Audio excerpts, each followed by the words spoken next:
And so we're starting our recording. And welcome, Sarah. I see you too. So let's just begin, as we always do, by finding that comfortable position in the chair or lying down if you are.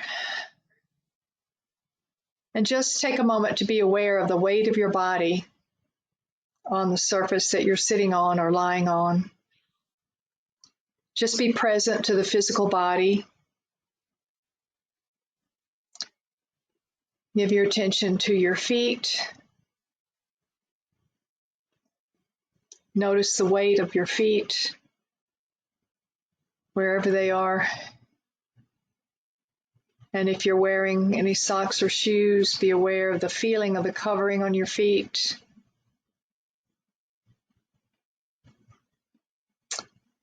And just relax your shoulders.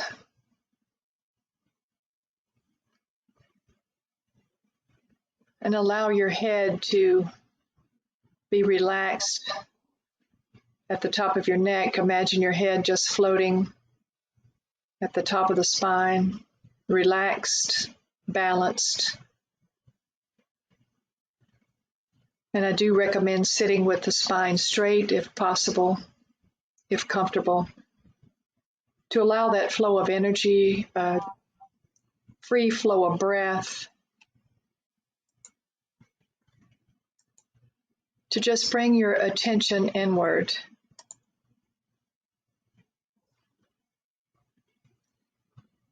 And we relax deeply with conscious breathing, breathing down deeply into the belly so that the belly expands. You may want to put your hand on your belly to feel it expanding as you breathe down into the belly and into the chest. And as you exhale, exhale with a sigh.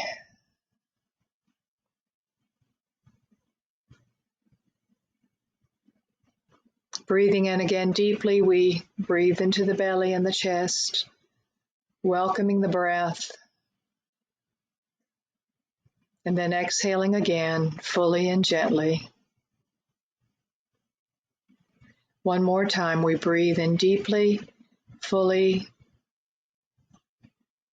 giving thanks for the breath. And this time exhale with a definite sigh. And now allow the breath to find a natural rhythm.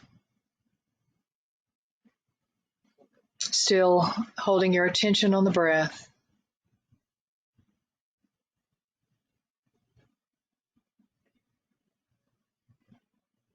Notice the movement of the breath as you breathe. The sensation of the breath, the air moving in and moving out of the body.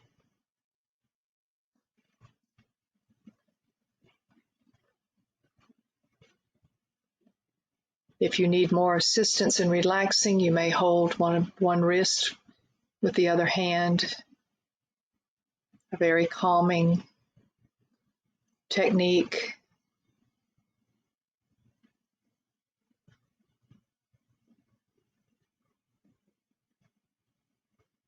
And as we are centered within, our intention is to align with the higher self.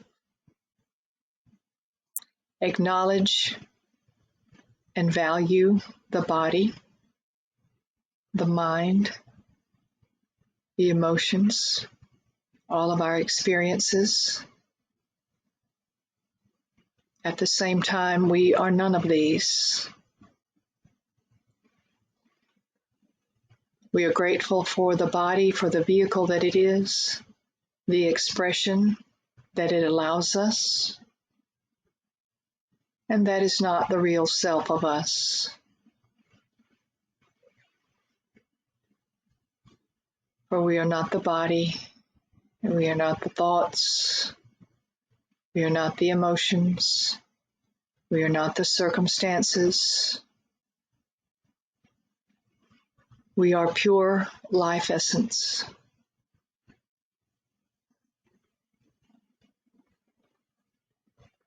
The unlimited expression of divinity.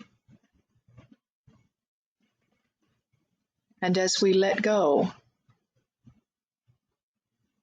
of all of those that we are not, we are more aware of our oneness with the all that is, the one presence and power, the one life, the one mind of infinite divine intelligence.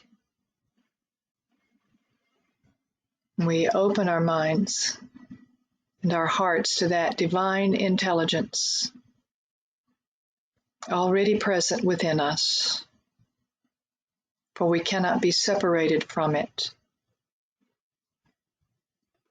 unless we choose to focus elsewhere, in the outer,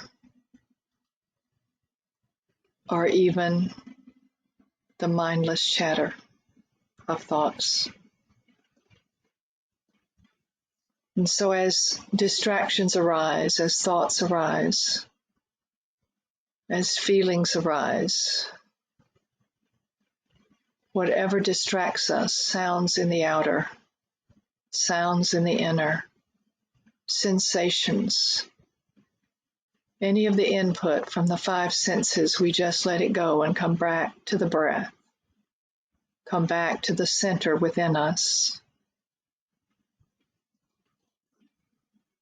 our highest, purest expression, essence of divinity.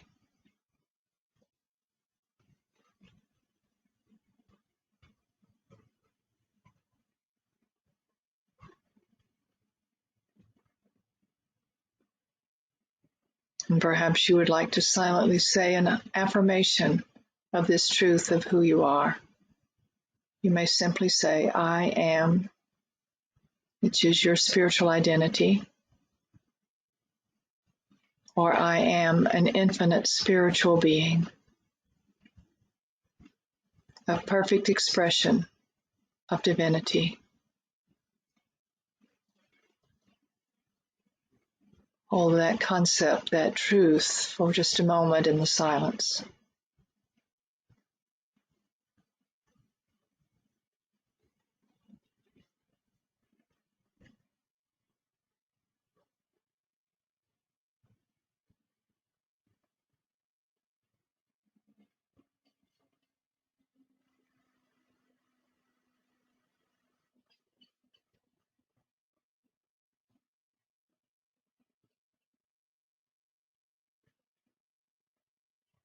And now take a deep breath again, affirming for yourself, I am divine life. I am divine intelligence. I am divine love, compassion, and kindness.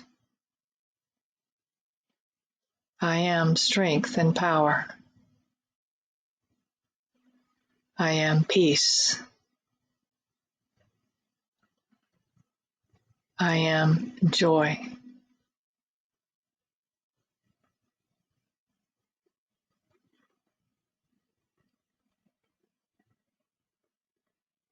Now just again be aware of the weight of the body on the surface that it's resting on. Be aware of how you're feeling in this moment.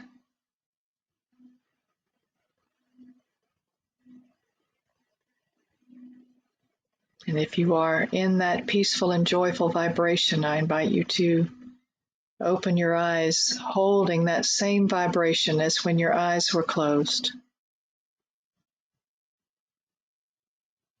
For we do not release it as we return our awareness to the group.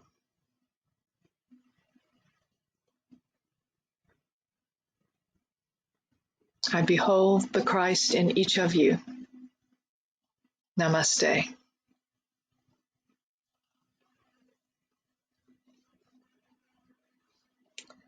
So that's everyone. Thumbs up if you're okay. Yay. Sarah, are you okay?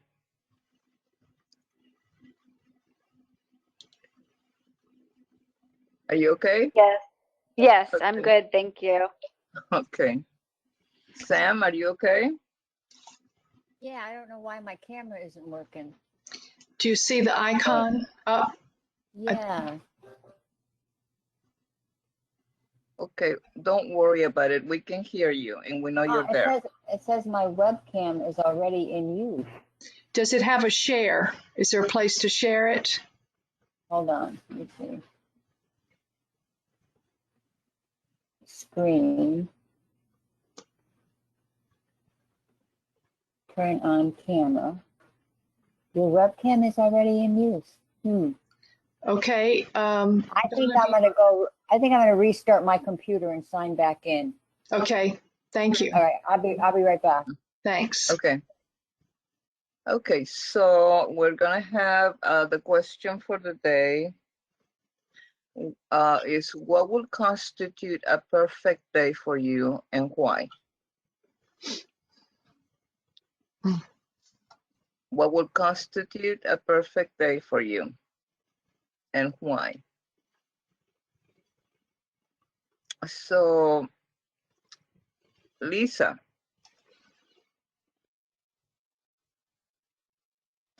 Well, that would probably be similar to what I was just doing.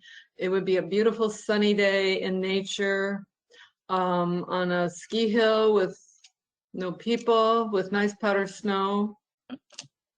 And that would be my perfect day. Exercise in nature. Cold nature, huh? I see snowy, freezing. Yeah. To each his own. Okay. Sherry, you're next. Ah, it's such a perfect day. No, a perfect day for me. If I had my druthers right this minute, I would be kayaking in Weeki Wachee Springs and going to Becky Jack's shack for lunch and enjoying my friends and just being out in nature and being in water. Yep, that's it for me. Okay. Penny.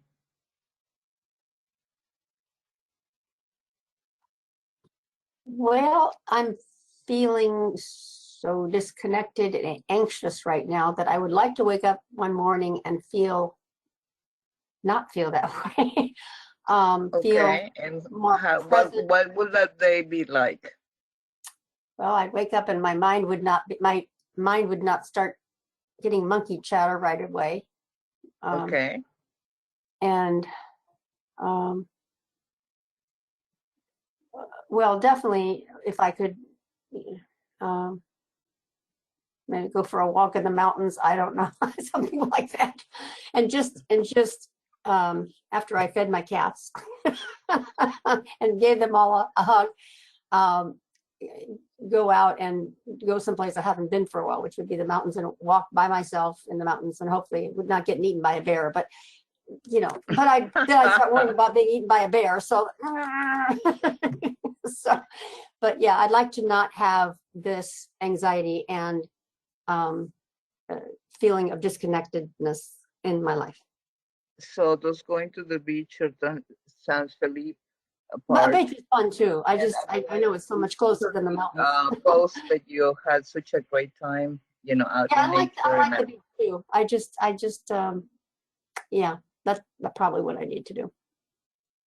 I don't know. Okay. I just got to get rid of this. Just a reminder that we do have access to the things we like if we allow ourselves. Well, no, I know we have the beach, so that's good. Except I just got to get my mind to stop having all this chatter. Instead of waiting for the mind, you just go and do. Yeah. That's the difference. You do not wait for your mind. Your mind has to wait on you. Okay, thank you. Charlotte.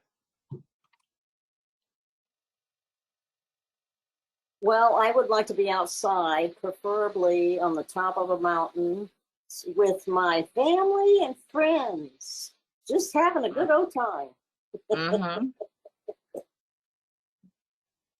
Perfect weather, huh?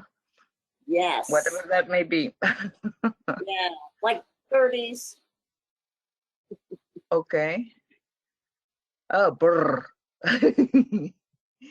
I just had my first experience of really cold weather. I don't think I did too good, but I guess I could get used to it if I was more exposed to it.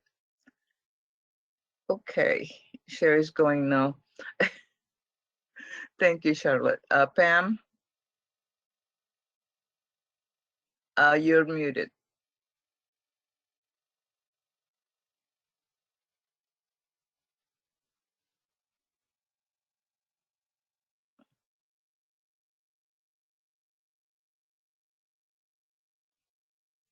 Donna or Virginia, can you unmute her? I got it.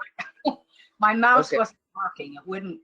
It wouldn't go to the unmute. It would go every place else but down here. Okay. A perfect day would be a day where I have most everything is going perfect for me.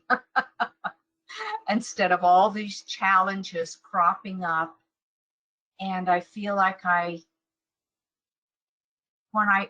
don't feel like I'm putting out a lot of fires trying to get everything done.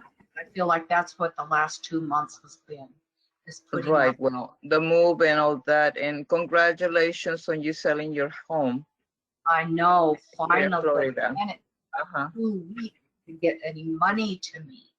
And then I went to the bank. I finally last Friday, they had cash for me. And it went into my bank account here. And I went to the bank to take some money out because I've had $1 in my pocket. And it says, your card is invalid. So then I was able to go yesterday and they fixed it. Wow. They were, I thought, okay. You're But it's, you're also swimming in snow, aren't you? I don't think the correct term is swimming. It's more like waddling. yes, we've had snow. We've had more snow than what they've had in several years. My dog loves it, which is crazy. And I have enjoyed it. And I do Awesome. enjoy walking out here. It's beautiful. It's very peaceful when you're walking, as long as you keep warm. And I'm learning Right. how to stay warm in it. Yeah, I would probably have to bundle up like a taco or a burrito. Walk like this. Exactly. Thank you, Pam. Sarah. Well, I think my perfect day would start off waking up relaxingly, enjoying coffee and a good book, and meditating, having some time to do some yoga, and then spending time with my family, going on a bike ride, going out somewhere nice for lunch, and then coming home, cuddling up on the couch, watching a movie together, and enjoying a nice family dinner around the table. That would be my Cool. perfect day. Thinking about that, say hi to your mom for me. I will. Thanks. Thank you. Thank you. Sam? Hi. My perfect day would be, first of all, I'm sleeping in a house that's right on the beach. And I wake up to the sound of the waves and have a cup of tea out on the deck, something to eat. And then I meet a friend and go to the beach, relaxing, bring a book or whatever, and spend watching nature's beauty, the waves, the birds, the sky, the clouds. Maybe go for a swim or a walk. And the end of the day, go for a bite to eat, for some seafood, and watch a sunset, and just relax and feel peaceful at the end of the day. Good. I agree with that. Thank you. Donna?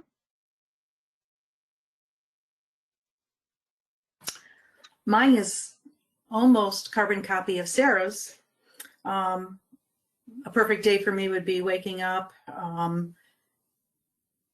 having a cup of coffee and meditating, and watching the sunrise, getting up early enough so that I could have that and then watch the sunrise out of my back patio. The temperature would be in the low 70s with low humidity and sunny. And I would go for a bike ride in a wooded area that has a path to go biking. And then when I came home, I would go for a swim in my pool and then lay out on my lounge chair with a spirituality book. Perfect day. Awesome. Thank you. Reverend Virginia.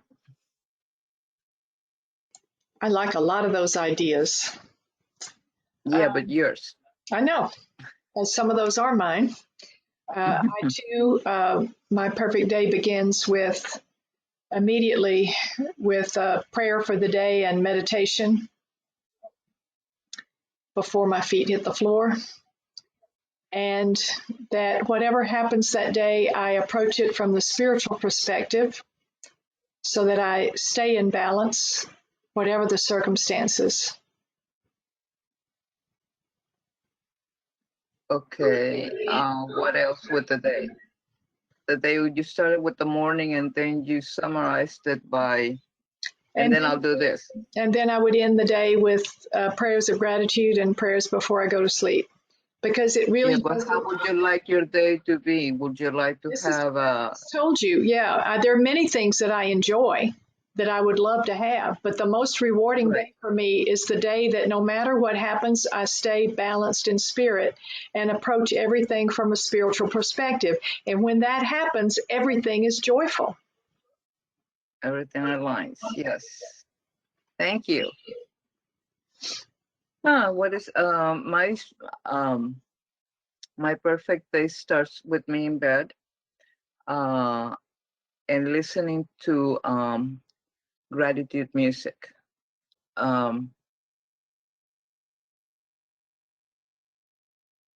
So we I love music. Music is one of my passions. So I'd like to start the day with gratitude because you're setting your day to in a way that is allowing for abundance. The whole day is geared for abundance. You own that day by claiming it already. And this is a way for me to claim the day. So I start with gratitude. Before I even open my eyes, I start with gratitude and then the music. And one of the songs I like the best is to wake up to is I'm So Grateful. And I forgot the name of the person. But she's very good. What's her name, Virginia? I think it's Karen Drucker. Donna, Right. no, is it Karen Drucker? It's either Karen Drucker or, I think it's Karen Drucker. Karen, yeah. Yeah, I think that sounds familiar, but I don't remember for sure. Her music, just if you want some. Her last name. Yeah, look her up on the internet. She's got a lot of great spiritual music. Right, and that's one of the best songs. It uplifts my spirit. And another person I like is Eddie Watkins with the song I Fly. It's beautiful music to wake up to, or My Sweet Lord, or I Am Love with George Harrison, the song Love. I mean, this is how I like to wake up on my perfect day. And I'd like to slowly wake up and remain in bed for a couple of, half hours or maybe a whole hour, and then get up and take some coffee leisurely and walk my feet down the stairs. And I do not like to eat immediately when I wake up. It seems like too rude for my stomach. So I sit there and I contemplate what I want to do. I don't want to read messages at that time. I don't want to be in the media yet. I don't like any of that. So I like to be by myself sometimes. I think that I enjoy that a lot, my own company. So I enjoy the quietness of the day, the quietness of whether I'm outside. And where I live, there's not that much traffic. And I can look out the back and there's a beautiful lake. And I see all kinds of animals and things in my own backyard. And lately, the days have been just gorgeous. And I have enjoyed that. The weather, when the weather is nice to me, it's a nice clear day, temperatures anywhere between 50 and 70 or 75, 76, but that's and clear, not muggy, and what is that, no humidity, right? And no mosquitoes. So that's what I like, and I like to sing. So in the afternoon, I would love to have one of my singing friends with me. And I have some that have very good voices. And they come in and we put the music on and crank it up and start singing. And it becomes a singing party. And at night, I'm more, lately I've been watching TV. I had refused to watch TV for many years because of so many commercials. And I didn't want to be hammered with all those commercials. But since we got the Fire Stick, and I can have my own pick and choose, and I take full series and watch them all at once. So marathons sometimes, and I enjoy that also. I enjoy pets. I enjoy petting, you know, somebody else's pets. And I enjoy the everybody. So anyway, and that's as far as I'm going with that. I want to know your choice of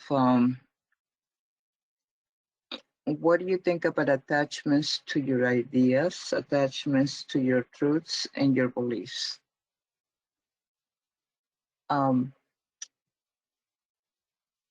What is your idea of having to surrender those?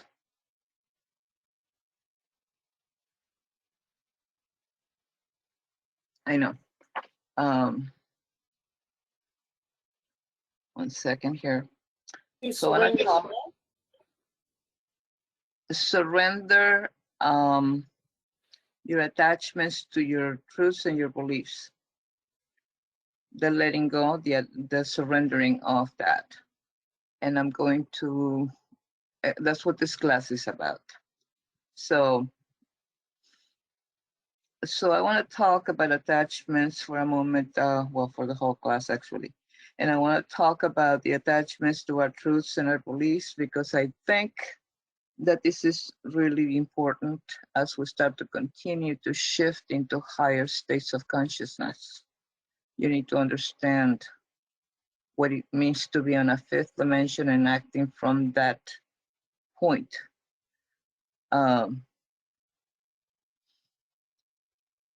So what is happening right now, we need to start to continue to shift into higher states of consciousness, of course, and we continue to watch the entire human collective shift into higher states of consciousness.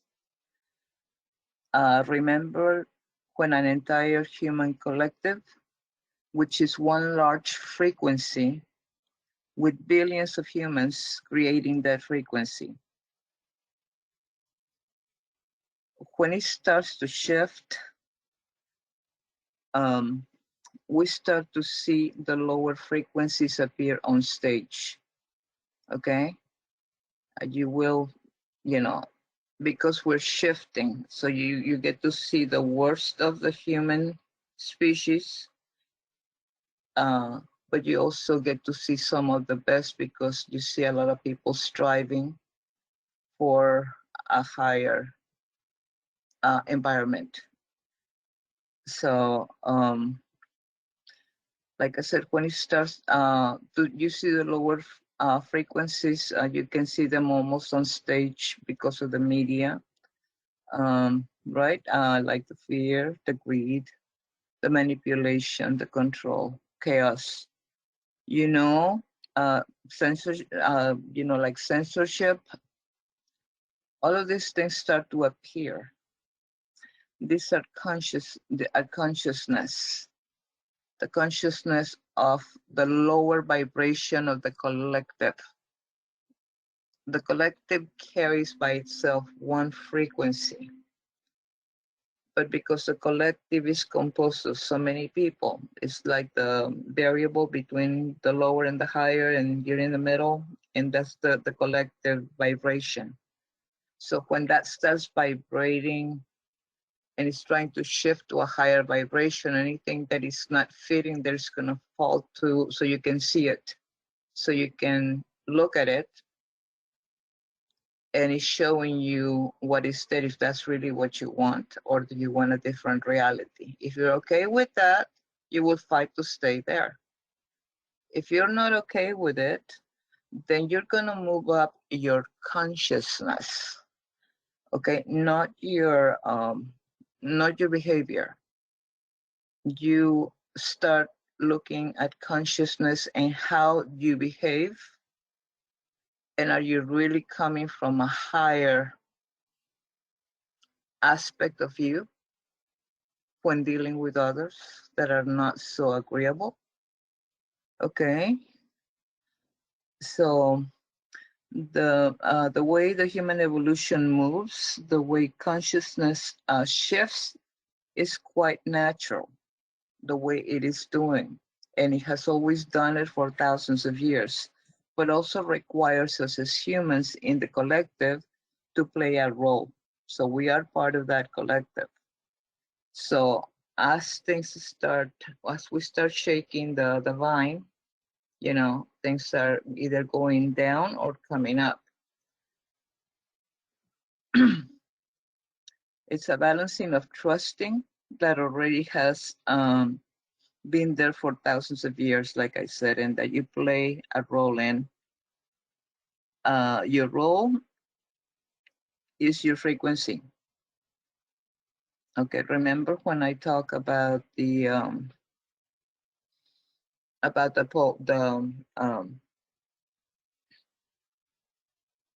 pulse, when we go on a pendulum, and how things are right there because all the frequencies already exist in that, whenever you're putting something else out there. So it always comes back to the frequency that I am putting out from my body. We're talking about a physicality, my emotions, okay? So think of billions of bodies, billions because we're billions, putting out a frequency, creating the frequency of one unified collective consciousness.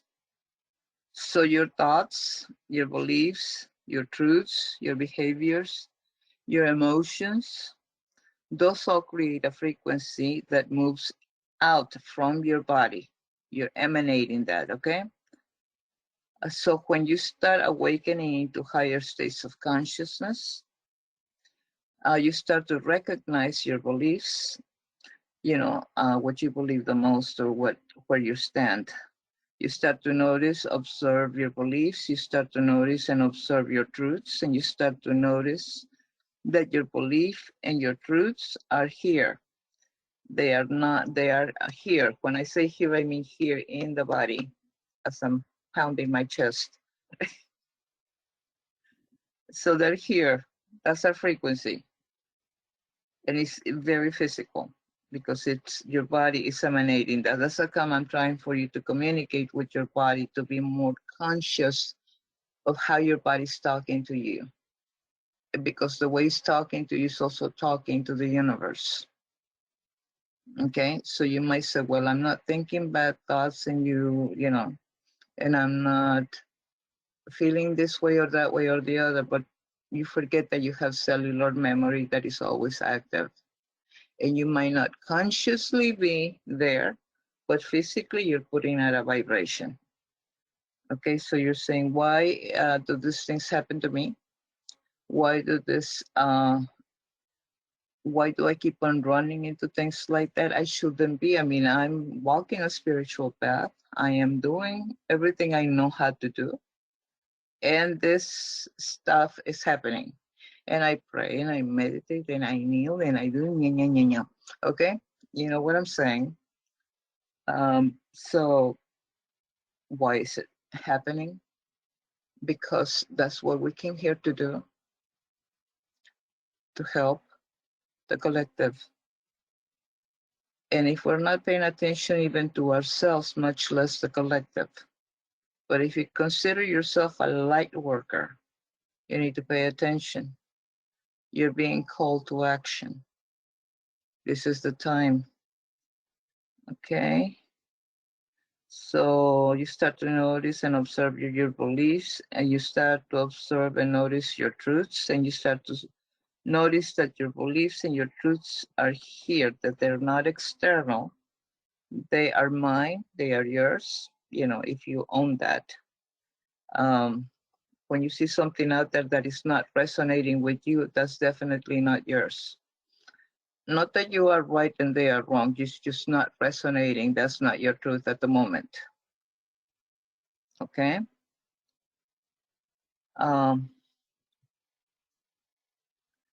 There's I am sovereign, I'm sovereign, and I have truths and beliefs that are just mine.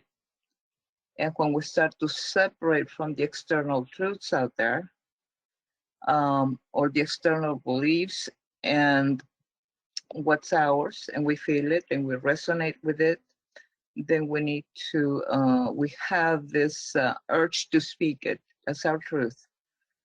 Right? Speak the truth, be the truth, educate, and that is important when we are shifting an entire human collective. It's very important. We're watching a lot of people begin to do this more and more. But here's where attachment comes in. Okay, the attachment that I'm talking about, the surrendering of your attachment. And when I say you, I mean me too, okay? It's our attachment. Remember, number one, the entire human collective is a cloud of one unified frequency. It's naturally shifting. Remember too that you do play a role in that shift, but if you are attached,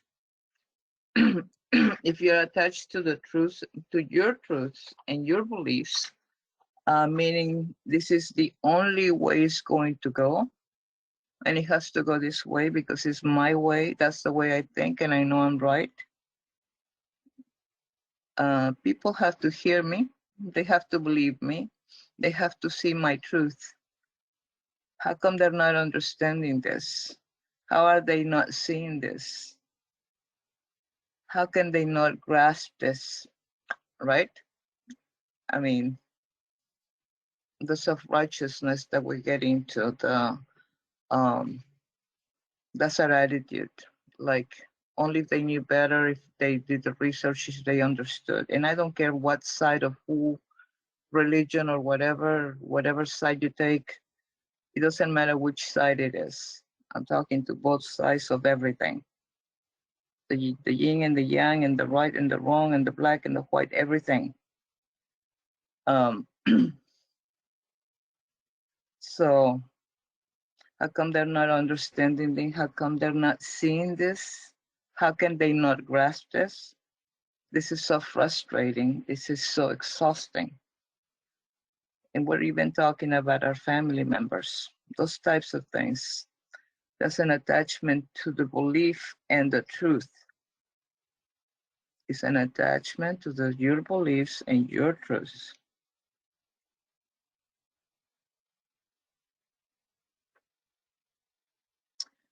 So first recognize what is happening, because in truth, it's very human. This is a really challenging piece to hold as we start moving into higher states of consciousness, because it's almost like going against ourselves, but we really are not. So please recognize, am I feeling that way? Example, when I'm at an airport, and I'm not saying that I think this way, I just put an example. I don't, let's say, I don't believe in wearing masks, right? And let's say that I don't believe that this is a massive, huge pandemic that the world is talking about. And I'm forced to wear a mask. Well, you're probably going to feel irritated, frustrated. Why are not more people not noticing this or thinking about this? You know, why are people not reading this and educating and listening not only to what the media says, but other aspects and other medias and other places? Right when you're doing that, the frequency that you're putting out is a restrictive lower frequency. Once again, that's a restrictive lower frequency. Nothing wrong with that, but if you're talking about shifting an entire human collective, just pay attention to that now, because you do have to pay attention, because it will help you ascend. And if you can understand this, then you will ascend quicker. We are always having compassion around everything. You know, everything that we do, our words, what we're feeling, how we're doing it, compassion for ourselves and compassion for everybody else. You know, so the idea that everything has to be done my way, because that is the correct way, because they're not seeing to the little prism that I'm looking at in life. Yes, Sherry?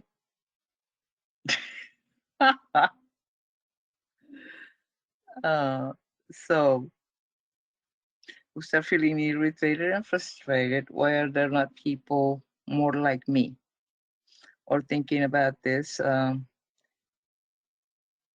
if they could only read what is happening, right? I mean, the way I see it, when you're doing that, anyhow, the frequency that you're putting out is restrictive, like I was saying, and I wanted to repeat that because that is important to know. When you're putting out restrictive energy, that lowers your vibration. But right now, like I said, we are we are shifting an entire human collective. Just pay attention to that. And like I said, always have compassion around everything we're feeling.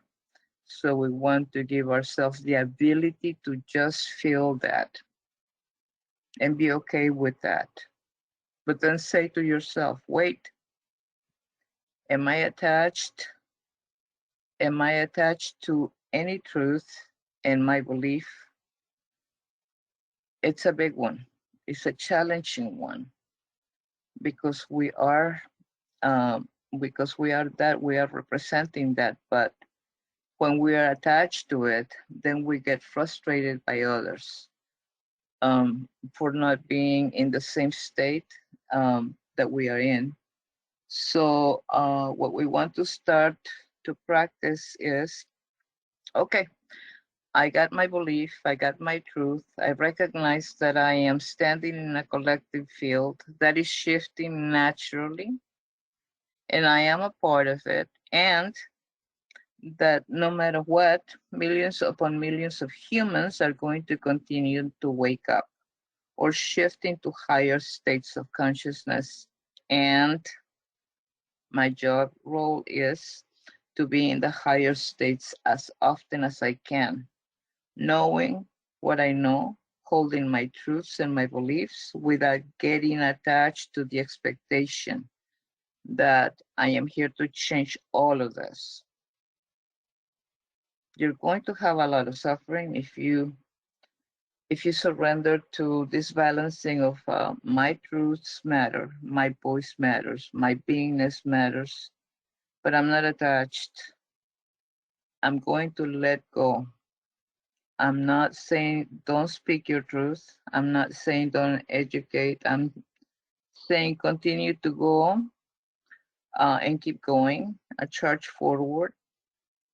You know, you want to be heard, but do not impose your will on everybody else. That's not your job here. It's not your job to change the people. That's their job. That's their internal processing. Because people sometimes are addicted to suffering, okay? And when that happens and people keep on going in that space, and the space is a soup for suffering, and they know how to use this because they continuously fall back on that. So it is a part of a trap. It's an addiction to the emotional, you know, the emotional suffering. And what you're not exactly addicted to the suffering, you're addicted to the chemicals that are released in your body. As one of my friends loves to cry because when they release that chemical, it releases also other things. And she says, but when I cry, I feel better. Okay, and I feel better, and I must have needed that. No, what happened is you got your fix. Okay, you got your fix, and then you stay okay for a while until your body wants another fix. And then there you go, toppling down again, and then you start to repeat the process. So you're not here you are here to speak your truth, but you're not here to change anybody. I don't say don't educate. I'm saying continue going forward. You need to go forward, but in a detached manner, and detached specifically from any expectation. Because when you have this expectation, there is a restriction. Expectations, goals, all of those have restrictions. And when you have a restriction, there is a lower frequency that moves out from your body. And in that frequency, there is suffering. There is exhaustion, because it is very exhausting to be up and down with the chemicals in your body that people are using for remaining sad or remaining in a specific emotional states. There is irritability, there's anger, there's sadness, there's frustration, there's depression, there's when you're, for example, when you're sitting at the airport, let's say, right? You're looking around, breathe. I know my truth. I know my beingness. I know my beliefs. And I know that the hundreds of thousands of other humans that may not see this, yet they will, because that is how the human collective shifts. I'm not saying they necessarily going to believe that masks don't matter. Okay?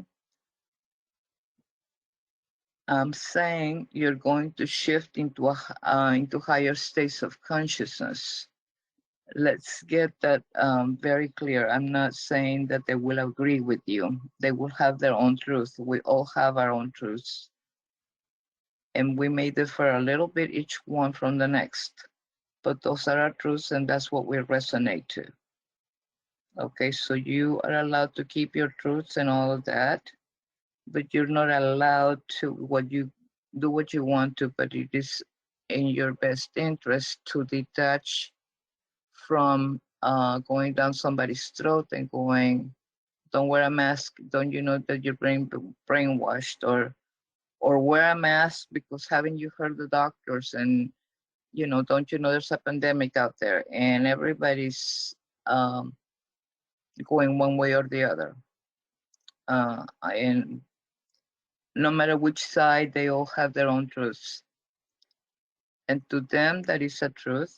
And you cannot be so disrespectful as to say only my truth matters. I know that that's what we want to do. I know, and you can justify it any way you want to. But if you truly want to be a loving being, you will have to be first with you, with self-compassion, and then to the rest of the people. But in order for you to do that, you have to understand where you're at. If you are in an attached defend mode, you're already coming with a lower vibration and you're no longer affecting any consciousness because yours has fallen.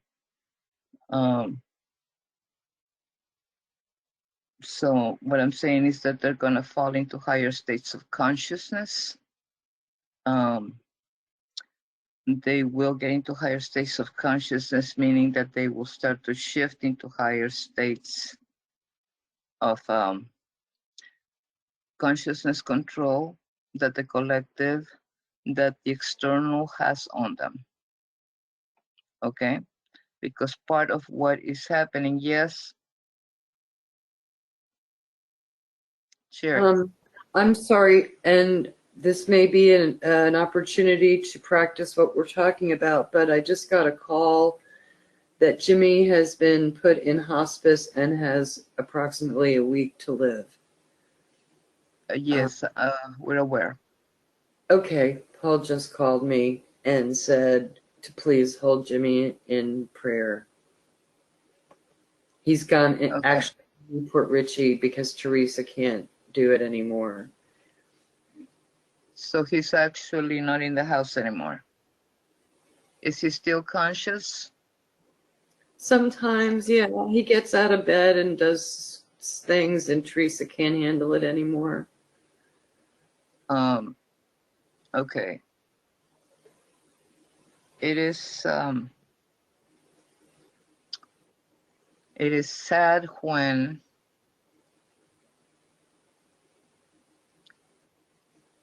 we're getting ready to see one of our friends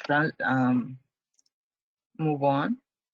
It is okay for us to be sad, but it's okay also to allow a space for them to be able to live without any grief.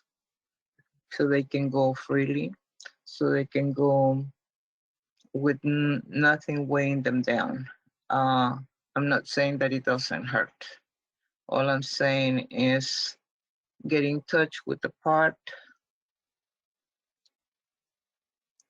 Sherry, get in touch with the part that hurts. What hurts the most is hearing my brother cry, because that's his best friend. I'm sorry. It's okay. It's okay. Do me a favor. Yes. I think that you need some time to compose. You can hear us. You can still hear me, and I'm gonna continue talking about this. But I'm giving you a chance to recover, and I understand that this is very hard. But you know, we come for a time, and we have to go when we're ready to go. Okay? When we're ready to go, there's nothing that's gonna hold us back. And because that is our time, because we are meant to go at that time. And Jimmy probably needed to be out of the house so he could leave, rather than having the That's what I just told Paul, that he won't. Right, but I mean, I mean, I knew he was already with hospice, but I knew, think about a week ago, that they gave him to 6 weeks or 2 weeks ago or whenever, when they put him on hospice. Anyway, what I would like you to know is that you don't lose anybody. No. That's the part that people miss and misinterpret, because they cannot leave you. They don't have another place to go. Okay, there's not another place to go. If you understood that, you know, you seem to have a place to go, but there is no beginning or ending to your body. Okay, your physical body extends for miles and infinity. So the idea that somebody leaves you, you know, somebody said in the Bible, and I don't remember where, I'm not a reverend, something to do with they're closer to you now than hands and feet. So if they were close to you in the physical, they're now closer to you because there's nothing separating you anymore at any time. So you have, your loved ones are closer to you than they ever have been. That's what I want you to take. And I want you to also take that you can always talk to them. Do not get upset because you cannot hear them or because of that. Doesn't matter. They can hear you. Talk your heart out and know that they're hearing you at all times. This is not something, you're not missing anything, you're missing the body. And that body has been very sick, as you know. And he has been going through a lot of torture. And why have somebody in that state? Only because we think we are going to miss the physicality. They are closer to us than that. So please understand that. I do understand the loss of hugs and the loss of a friend and the loss of all that. I think we all do. I think there's nobody here who hasn't gone through that.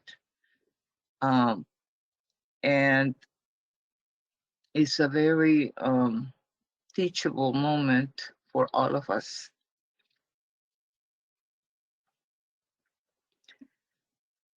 So as I was saying, you know, our truths, I mean, even in this, where is our truth in this? Where is our compassion? Not only compassion for them, but compassion for ourselves. Why put ourselves through such a state when all they want, the more that you're in that state, the more that they cannot reach you because you're unreachable, because you're seeing them as far away and never seeing them until you die or whatever, or and that is not the truth.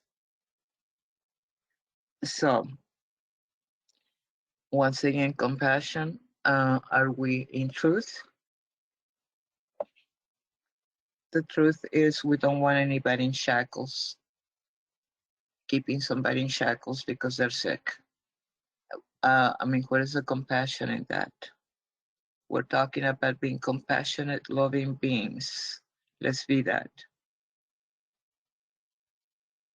And yes, there is a place for mourning. Yes, there is a place for grief.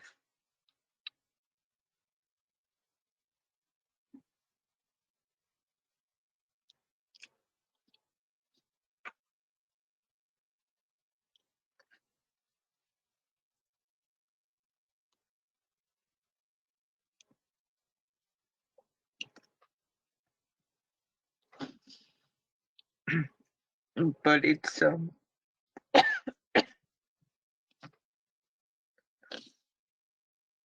a natural progression of life. And if you understand life to the fullest, you will understand that they're more alive now than they were when they were in the physical. Can you understand that?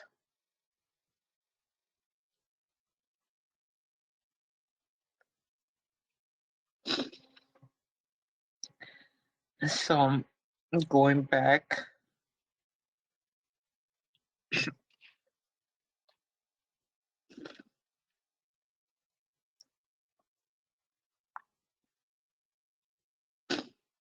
Okay, we're gonna take 5.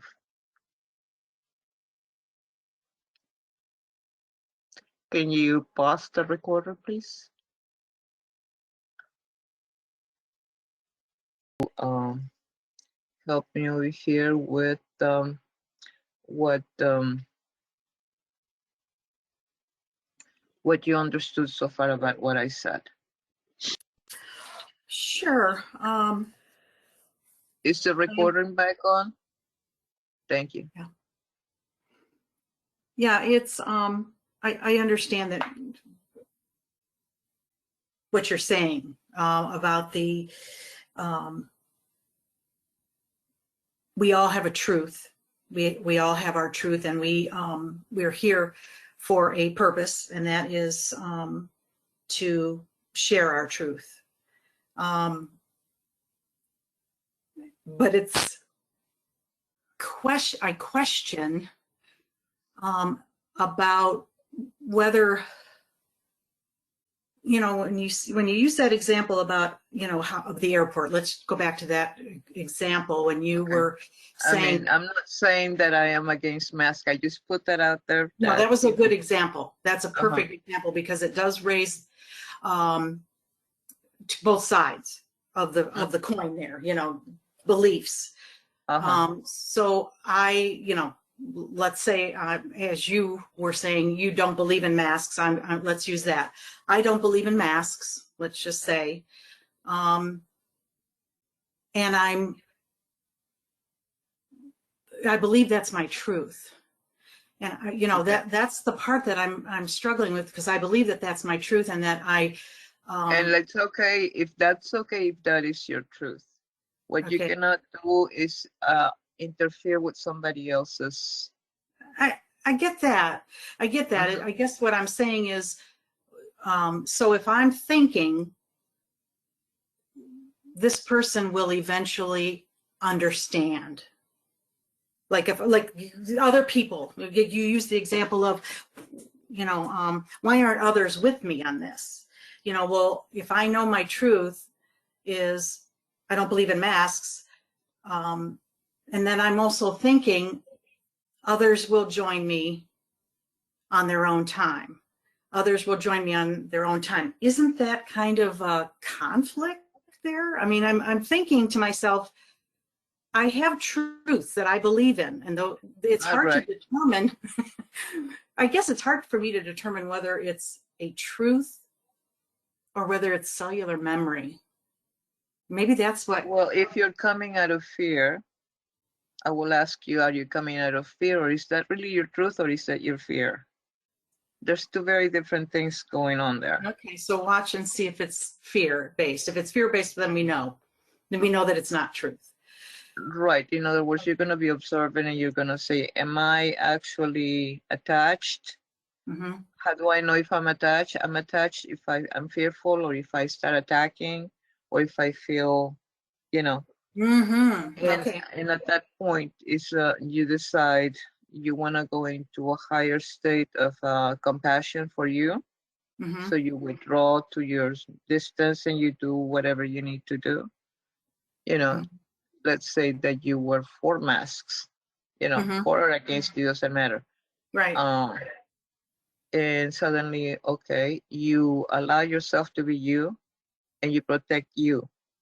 Okay. Yeah. And then you allow the other person to do whatever they want to do. And as long as they respect your distance, because you can ask, okay, can you please, you know, stay away because yeah. I mean, I understand you don't want to do this, and that's fine, but please respect where I'm at. I'm allowing you to be you and me, but, you know, I'm not comfortable right now, so I'm going to withdraw a little bit, move away, or however you want to handle that. But it's, I find that if you're coming from fear or from truth, two very different things. So here's Here's my situation, this true situation that is happening. It's occurring in my family, my Okay. husband and I. My Mhm. husband just got the vaccine. The what? Your Vaccine. husband? My husband just got the vaccine. Me too. Yes. I know, Penny, I saw on Facebook. Okay, so I'm, my truth is, or my belief is that it's too new. It's too Right. new. And this is an emergency release. The FDA, you know, I've got all this information that I've been researching. I've been doing a lot of researching on this. So I tried to talk him out of it, but I could not. So he got the shot, and now I have to accept that. I have accepted that. But I guess that there is the fear that I'm not getting it. So now what happens? I don't know. I'm just afraid that if I don't get it, I don't know. No, There's a fear there about not getting it. You have your truth and what you resonate with. You're not going to betray yourself for somebody else. He True. chose to have the vaccine, so you have to respect that. Right. You know, we say we love people, Mhm. but we're going, no, you have to do it my way. It has to be done and seen this way. Right. This is what I'm saying. Please pay attention that we don't just discard people like, you know, I am the right one and you're the wrong one. Mhm. What am I going to do with that? You continue being true to yourself Mhm. and let him continue be who he is. And if he's comfortable doing that, and if he feels safe doing that, who is anybody to say anything? Exactly. That's what I've come Okay. to So terms with. there's not a conflict there. The conflict comes when our judgment gets in the way. And our Mhm. judgment gets in the way because of fear. The Right. fear of what the vaccine may cause or might not cause, or has it been studied, or this or that. You can go anywhere with that. Yeah. Okay. It can be, I can show you the good parts, I can show you the bad parts, and you know, Right. depending I on what try. part of the research you're looking at. If you're looking for bad, you're gonna find that. If you're looking Right. for good, you're gonna find it. That is so true. Okay. That is so true. You can use Donna, seek and you shall find. I even researched what happens if I get the first dose and don't get the second, because I'm still not sure I want the second dose. So I mean, that's the research I was doing. I'm still not convinced I want that second dose, but I wanted to see what would happen to me. And I don't think anything's going to happen to me because but anyway, I'm still thinking. But I wanted to make sure that we understood, even in this group, that we can have opposing views or separate, or you know, and it's still okay. We can respect each other. You know, I might not see what you're seeing, but I still am honoring who you are. Yeah. Yes, Penny. Yes, Penny. Okay. So in my case, I don't have so I guess this is what's really scary for me is, and again, this is the monkey chatter in my head. I'm telling myself not to have it, and I go and have it. So I'm fighting against myself. And that's really scary because Byron didn't think I should get it, but he wasn't like, I don't get it. He just didn't think he's going to get it. And he's not going to get it either, probably. And he didn't think I should get it, but I got it. But I'm so not sure. So I'm kind of my truth. Where is my truth? I have no truth in this situation. So it's like, I mean, you do have a truth, and you need to sit down with you. Yeah. And find out what makes you peaceful about whether to have the vaccine or not to have it. The next dose. Yeah. And you should know from them, how do you feel about the next dose? Do you feel like you should take it or not? And sit with it. And once you come to a decision, you came to the right conclusion when you're peaceful about the decision. Well, I was thinking about Reverend Virginia's service on Sunday, and I was thinking I'm going to have to apply that before I go next time. Is that with not? Which is what? What did she teach? Well, sitting with fear. I mean, because it's a fear, and I'm going to think about. I'm going to recognize it. I'm going to sit with it. I'm going to talk to it. But I also was thinking about manifestation. If I manifest that I'm going to be fine, That's what I'm going to have to, if I want to take it, then I'm going to have to manifest that I'm going to be fine taking that second dose, because otherwise I'm not going to be fine. I've heard two situations now of people have had, only two people I've heard have had second doses have had flu-like symptoms. The one time I heard today, she was like brain fog for 3 days. So I'm hearing, you know, Right so, now we but have I've got to manifest. Irma right now is getting her vaccine. Her first one, yeah. But the first one's just a sore arm. I've not heard of anybody's had anything other than a sore arm. Second one's the one that's, it could cause flu-like symptoms. Everybody a little bit different. So, so that being said, I have to, so if I'm going to get the second one, I'm going to have to manifest that I will have no symptoms, or if there's symptoms, they're going to be very mild. Nothing serious. So, I mean, that's Virginia?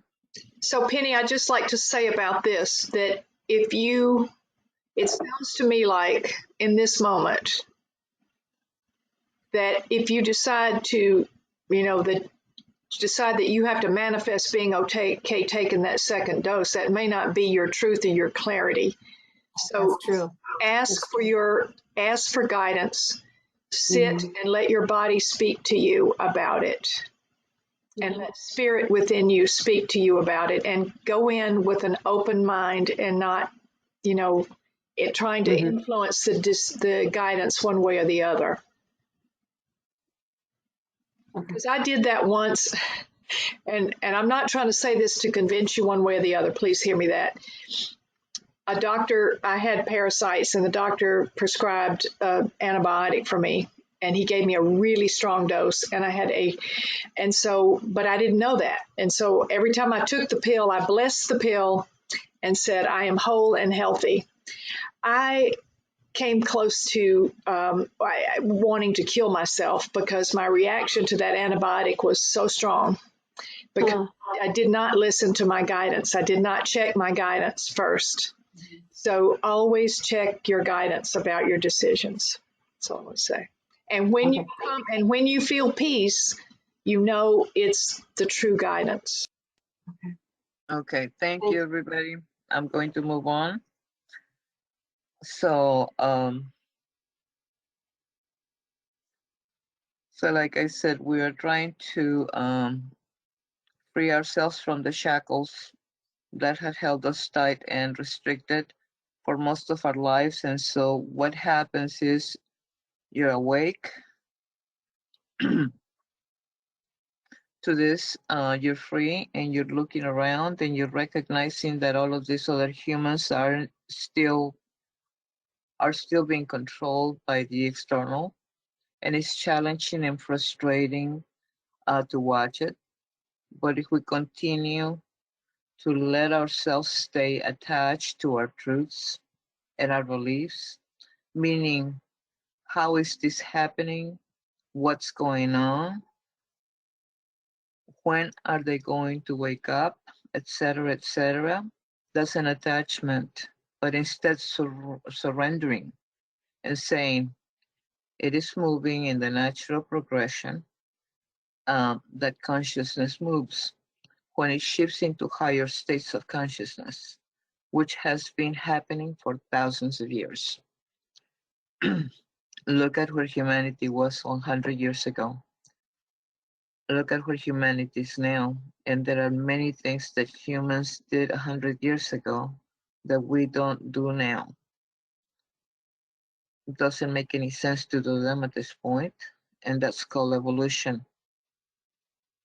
In human consciousness, our consciousness is slow. It's granted, the process is slow, but it's the slow evolution of human consciousness, and the way we can expedite this to shift to higher states without an attachment to our beliefs, without an attachment to our truths, while we still speak them. We will still be them or practice them. So when you're in any situation where you find yourself confronted by those that don't see it your way, that don't stand to hold your same truth, instead of putting the pressure on you try to change them or shift them, which creates suffering because it's creating a friction. Stand in your sovereignty instead, in your truth, in your frequency. Open your heart. Love the heck out of the human that can't see what you can see, because you are not right and they're not right. It's just you're standing in a different frequency than they are, in one unified field. That's it. They're standing in a frequency, they're being in a frequency that you're not in, period. That's it. Good or bad, it's a different frequency. And when you recognize, oh, all those humans at the airport are just in a different frequency than me, can I love them? Can I accept them? Can I have empathy for them? Can I love myself at the same time? Can I have empathy for myself? Can I accept myself, and can I let go? And my only role is to speak my truth to me, to be with my truth, to hold my belief, and to do my best to stand in higher states of consciousness as often as I can, as I watch this massive, huge shift in human collective, which means for many of us that our beliefs and truths are not going to be what you see on the stage. Why? Because what you see on the stage, meaning in this political system, in the environmental system, in the scientific system, in the educational system, in the religious systems, in the monetary systems, these large systems, what you see on stage, the wolf in sheep's clothing, are not going to necessarily be what you're seeing inside of you, because you're holding higher states of than those lower states, because that's what we're shifting, and we have to keep going through. We can't turn our backs. We cannot jump out in your beliefs, detach from an expectation. How do you hold your truth and your belief? How do you hold it? You can hold your truth and your belief without the expectation of how somebody else behaves. Do you get that? Yes, Sarah. Yes, Sarah. My question is, if you are speaking your truth and that truth elicits the opposite backlash of like the otherness of it, does that mean you were coming from an attached place? It wasn't a pure place in which you were speaking your truth? Okay. Or do you get what I'm saying? No, because I missed something. Are you talking about when you say the other? What do you mean by that? So people that, you know how you're talking about opposite sides of the spectrum. So if I Yeah. state my truth one way and I was really thought that I was just truly just purely speaking my heart and putting it out there because I felt so strongly that these things were my truth, and then it elicits people to step up against me and speak their truth, which on paper looks opposite of my truth. Does that mean that even though my intentions I thought were pure, that it was an ego attachment thing that I was doing?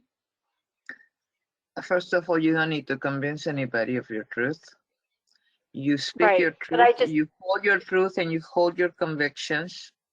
If you want to educate, you can educate at the right time, at the right place. But when you're in a confrontational place, I would well, say respect their boundaries and respect yours. What I was telling Donna just a second ago. I guess my thing was that when I was speaking my truth originally, I didn't think I was in a confrontational place. Like I literally was just feeling like I needed to speak. I mean, if I want to put like a very specific example to it, like in June, I got this really beautiful sign that spoke about diversity and loving everyone and accepting everyone. And I was like, I feel so strongly. This is what I wanted. And I put it in my yard. And I got, the next week, I got entire backlash of people putting opposite stuff all around me and surrounding me in the opposite of what I was trying to put out there. And I honestly did not expect it. Like, I was not doing it to be confrontational in any way. Like, I really felt so strongly and so happy about being able to display these positive things out there. And so I just got really stuck about, like, was that my ego putting it out there? Because I got, No, what is happening here is that your ego is reacting to their actions. right, yes. So it's not that you did anything wrong, and it's not that they did something wrong. Mm-hmm. But you felt attacked almost because they did that. They had the same right to do whatever they wanted in their Mm-hmm. yards, but you saw it as an attack. Yes. I'm not saying that it was or it wasn't, that's irrelevant. Mm-hmm. I'm looking at you as to how you're looking at them. It comes back to you. It's your judgment. Okay, Yes. so I'm looking at your judgment of you and at the judgment of them and at you perceiving attack rather Mm-hmm. than somebody, oh, they're doing that over there. That means I can do my own over here. Why Mm-hmm. couldn't it have been that?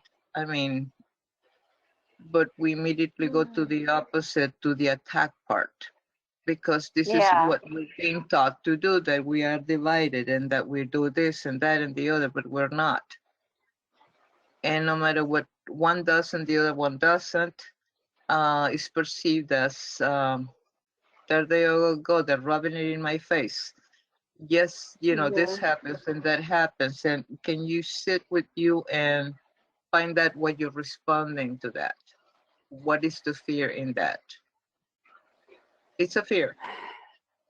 Mm-hmm. So I'm asking you, what is the fear?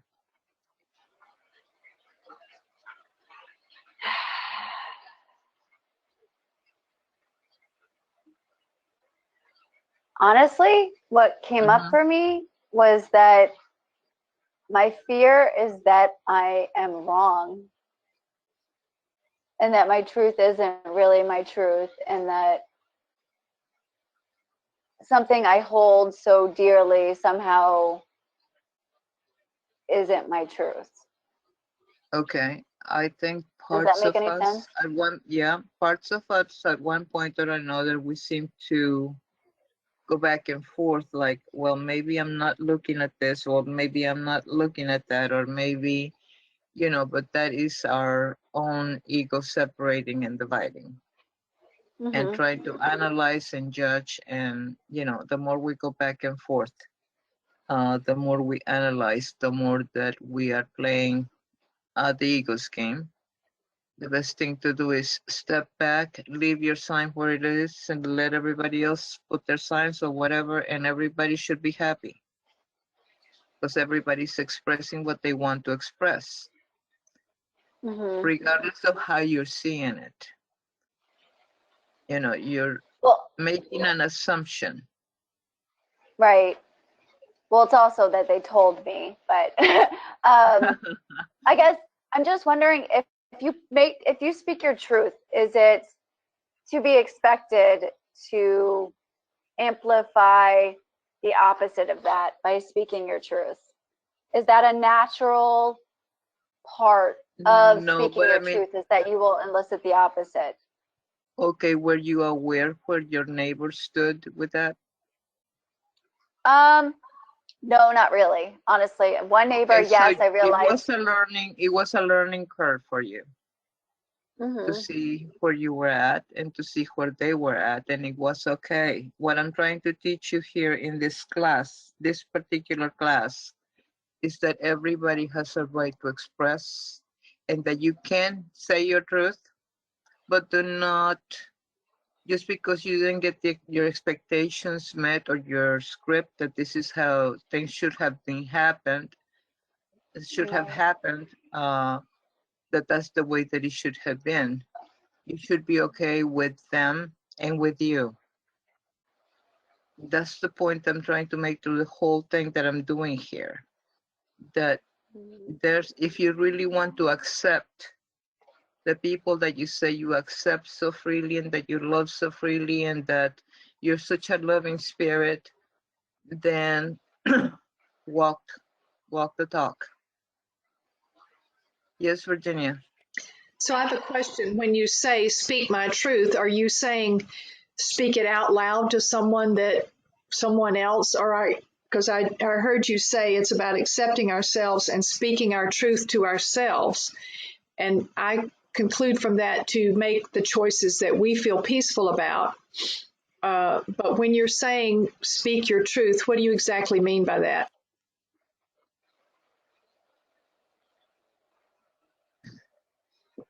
Because you were not actually speaking when you did whatever you did. Hmm. I don't understand that. I'm just gonna wait for her to answer, Sarah. She was asking you, what do you mean by when you were speaking your truth? What No, did you Angie, mean? I'm asking you what you mean about speaking Ah, the truth. oh, I thought you were asking her. What are you asking me? What do you What are mean you asking? about speaking your truth? What does that mean exactly in action? Okay, if I have a belief, if I have the truth, okay, I feel that my truth is that in the wholeness of who I am, I should be protected by divine spirit. I mean, I'm just making something up. I mean, I'm just, but I mean, that sounds true. Okay. So I shouldn't have to wear a mask. I shouldn't have to wear a vaccine. Everybody's having a fit over the pandemic, blah, blah, blah. And that is my truth, and that's the way I see it. From the moment, from my prism, my little window, this is what I see, and this is my truth, and that's what I resonate to. And until I come across a new piece of information that resonates, that helps me shift my consciousness, that's my truth. And that's the same truth for somebody else. What I'm allowing me in my own compassion for myself to be able to stand in my truth, I also allow the other person that does not stand where I stand, because they have the same rights, because they have my same respect. Yes, Penny. I think Pam had her hand up first. Did you have your hand up, Pam? Oh, go ahead. Yeah, sorry, Okay. I didn't see you. No, go ahead, Pam. My question is this then, but I mean, I feel like we're talking about if you want to rise to a higher level of frequency, we should be doing this. We should be basically speaking our truth, but then kind of Well, just we're like talking about the fifth backing away. dimensional frequency. But then Not kind of backing away, not backing away. Stay in your truth. Stay in your truth for you, and let everybody stay in their truth for them. Okay, well, what if my truth is, I don't think I want to pay income tax anymore because I don't agree with the new administration. Okay. So I stopped paying income tax, and then of course now, because I'm just a little person, they'll really hammer me. Not the big people, but the little people get hammered for stuff like that. But that's, I mean, I thought about that today. I don't agree with things that are going to be done. So I don't want to pay income tax anymore. But then I probably either have to, well, I don't know if they go to jail, but they'll fine me probably severely. So, I don't know. Okay, well, you're gonna have to do what If it's a legal thing, you have to deal with the consequences. No. I don't know if you want to put yourself through that, or you have more compassion towards you, saying, okay, I'm not willing to go through that. I'm not comfortable with this. That's not my truth at the moment, you know, and you might change your mind. I don't know. I don't even know what the issue is, but anyway, the issue doesn't matter. Your truth, still your truth. You don't have to see it out there in the stage. You don't have to experience it. You don't have to agree with anything, but your truth, still your truth. And you, It doesn't really accomplish anything. It doesn't Yeah. accomplish anything, basically. It doesn't accomplish anything because if I say, well, it's my truth, but I guess I have to pay my taxes or else. okay, you might not agree with what is happening, Yeah. but you know, it's still what you believe in. Excuse me, Pam? Okay, you said it. You answered my question, but it's your truth at the moment because you can change it as you learn from it, and you have to accept that your truth may be changing. Mm-hmm. Okay. Because as we learn, you know, what is happening, and we continue learning, and we continue seeing a little bit better and a little bit better, and if we're willing to see, we will continue to do so. Yes, Virginia. Thank you for that clarification. But when I say, because I also heard you say it's not our job to try to convince somebody else. And It's sometimes, not.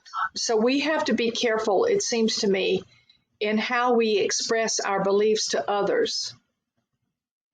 So that our Right, unless they come to you and you're a teacher or you're a reverend, unless they coming to you for advice, unless they're coming to you to be, what's your opinion on this or what is that?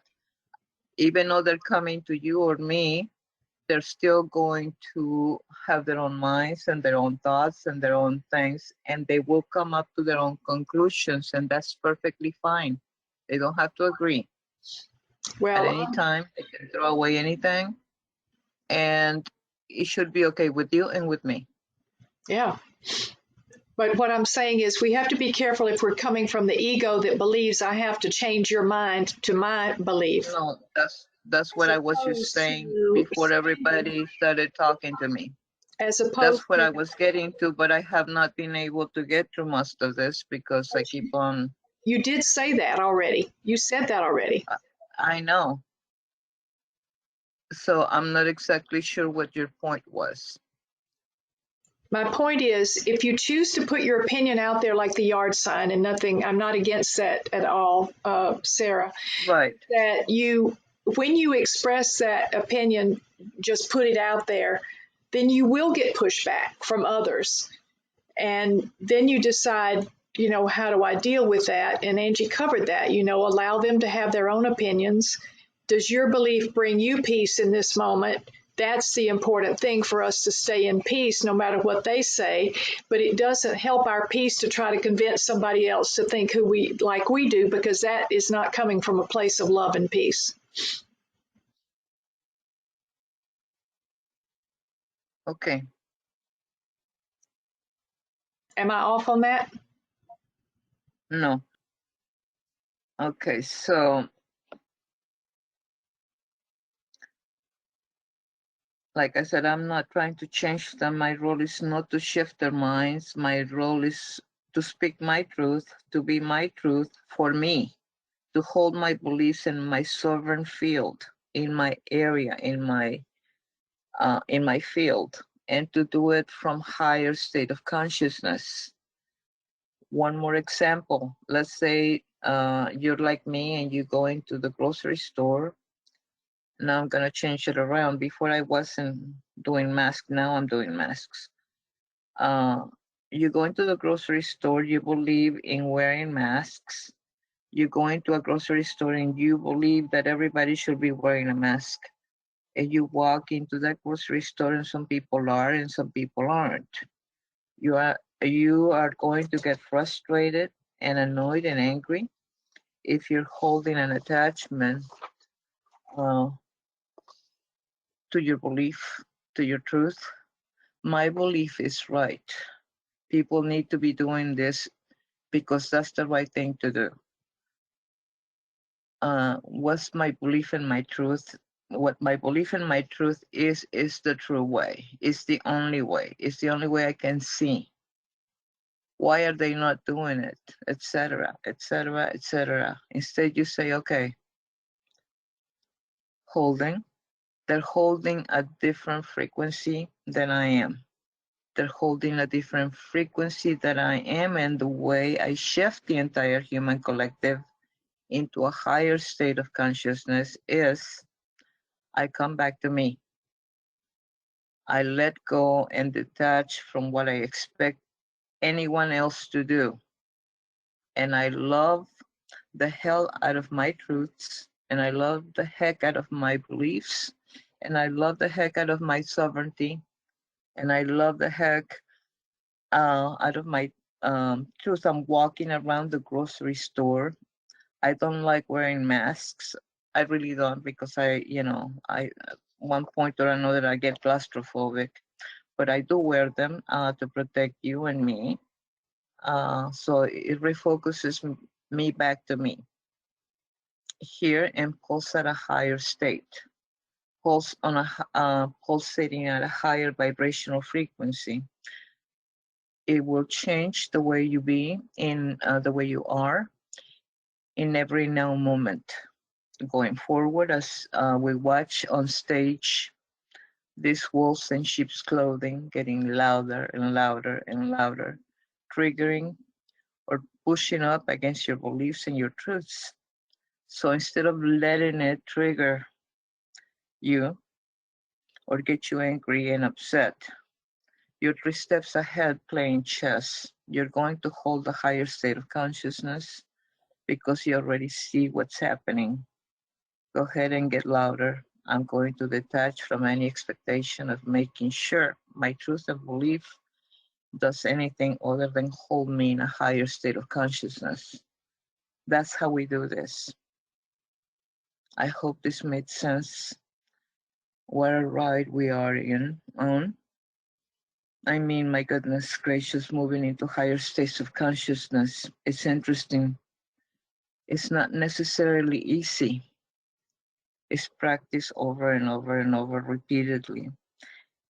It's a gift to be able to hold and be in higher states of consciousness as often as we can. It truly is a gift. It's such a gift. It's why we're here, while we stand in a third cloud collective, unified field of consciousness that may not be in those higher states yet. Empathy, love, and compassion, those are the keys. Empathy, love, compassion. To yourself first, then to others. It is okay for me to go out there and put a sign. It is okay for my neighbor to go out there and put a sign. I love my sign. Why should I quit enjoying my sign? Can I continue enjoying what I have? Or now I got clouded because of my judgment of somebody else. Regardless whether they like it or not, that's none of my business and I don't really care. I have the right to put that sign up there and I like it. And if I wanted to paint my house purple, I can. And maybe everybody else wouldn't like it because of how the neighborhood looks. But, you know, my choice, my field, my consciousness. My consciousness does not look for fights. It does not look for trouble. If trouble comes knocking, they, like I said earlier, you can get louder and louder and louder, but it's not, I'm not going to respond to that. I choose not to respond to that. And I wish I was like that all the time, but I do happen to fall off my pedestal sometimes in my own sight. But It's okay. I still love and respect myself and what I choose to believe in and how I see my truth and how I see your truth. And regardless, even if you were not, I have gone in places and with people that were totally against what I was against.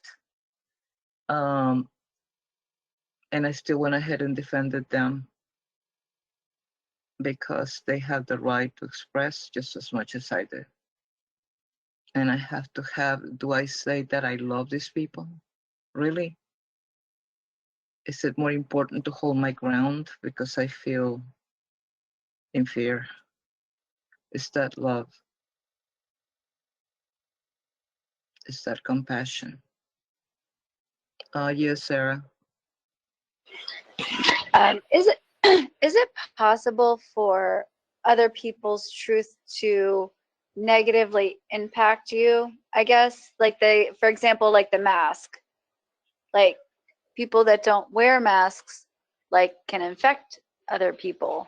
So how does you have to be open to it? Like you have to be attracting that to let that happen, right? Well, for one thing, but another one, you have the right to ask somebody to back off. Now, if somebody's disrespecting you, that's a disrespect. I don't go for disrespectfulness, but somebody has to they have to respect your boundaries as you're respecting them.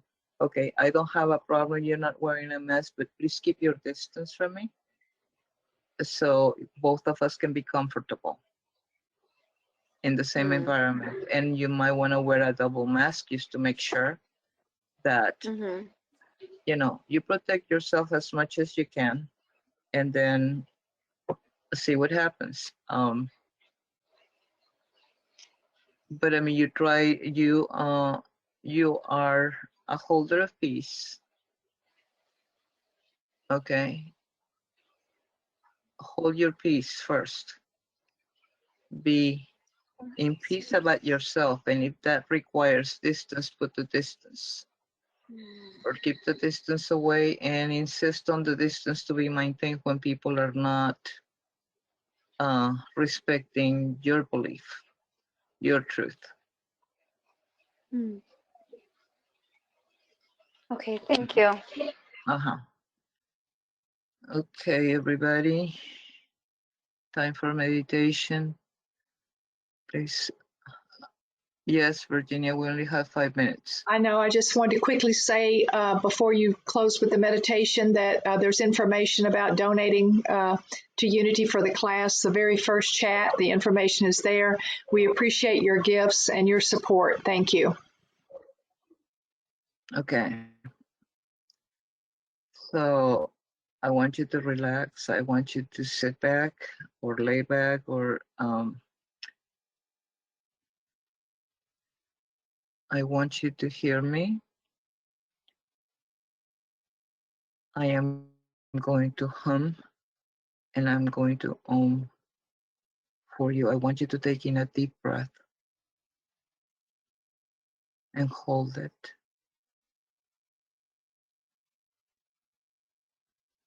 And release. Take another breath. Hold it. Release.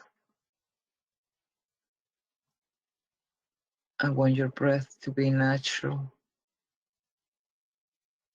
to be how you breathe, how you normally are. I want you to relax. I want you to remember that you are loved, that you are safe,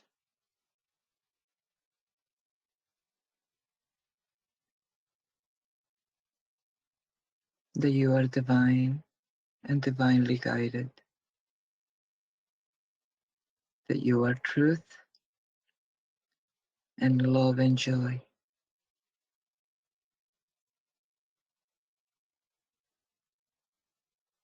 Om.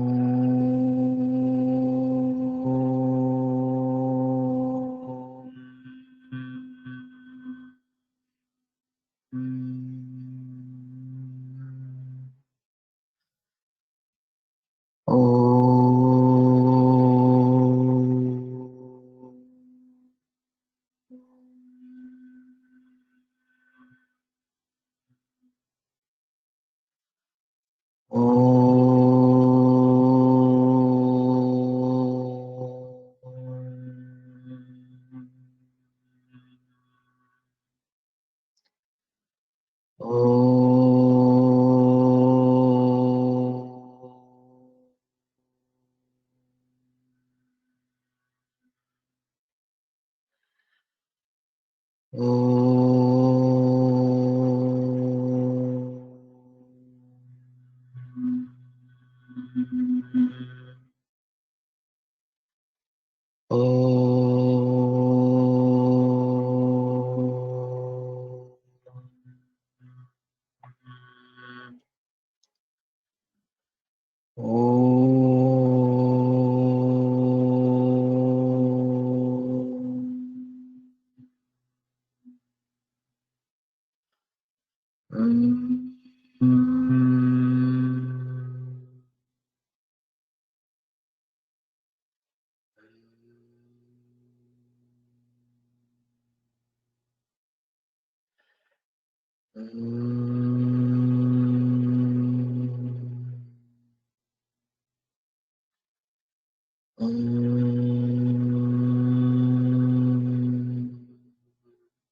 release, I relax,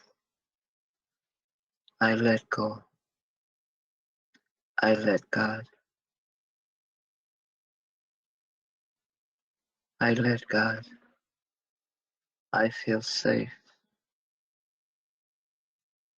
I am safe,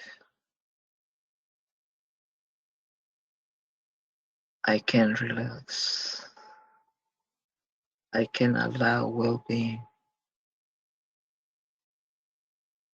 I can allow joy, I can allow peace, I can allow safety to surround me, to enfold me. I can allow confidence to enfold me as well.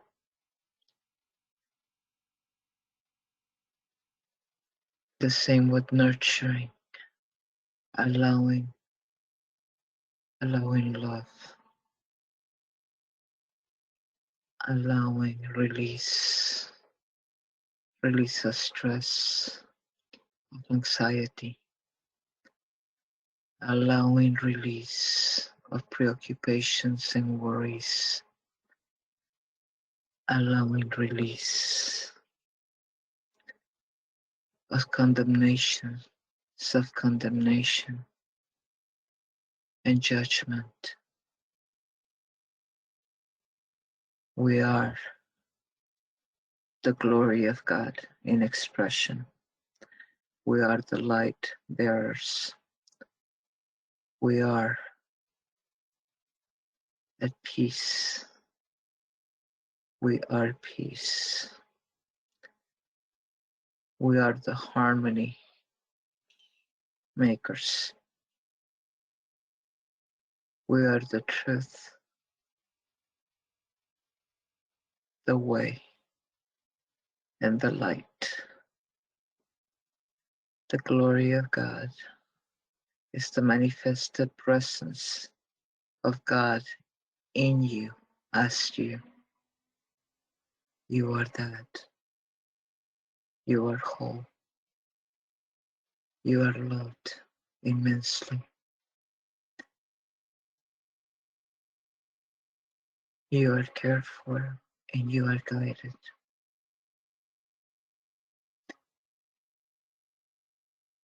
In the name of the Christ, I decree and I declare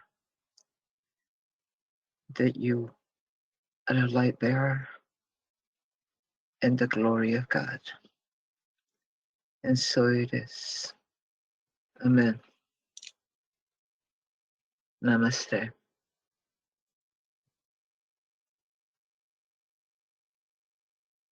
Thank you. Yes. Thank you. That was lovely. Namaste. Thank you. Yes. You're welcome.